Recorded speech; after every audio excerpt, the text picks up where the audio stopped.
Welcome to Nuts and Bolts Before You Call Edition. In this series, we cover little issues that can easily be addressed before you call a technician. Let's get to it. Today's topic is about the washing machine. If the washer isn't functioning properly, there are a few quick and easy things you can try to get this appliance back up and running. If your washer is making terrible noises, the laundry has likely shifted during the cycle or has been loaded improperly.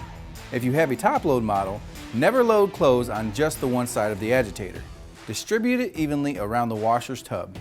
For high efficiency top load washers with no central agitator, the problem can be due to overloading. In front load models, the noises can come if the machine is underloaded or one heavy item is being flung around during the final spin. If you balance the load and the noise persists, stop the washer and check the drum. If no objects are found, run an empty cycle. If the noise continues, the items may have passed through to the drain pump or drain line. These are easily accessed for cleaning. Most, but not all front load washers have a clean out. You'll probably find a button, coin, or tiny toy inside. An easy method of prevention is to check pockets before loading clothes.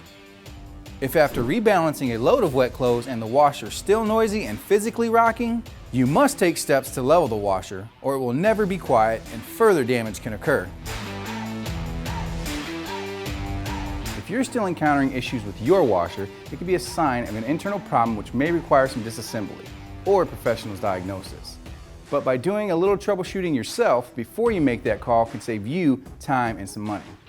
I hope this information helps. Please like and share this knowledge with others and let us know your thoughts in the comments below.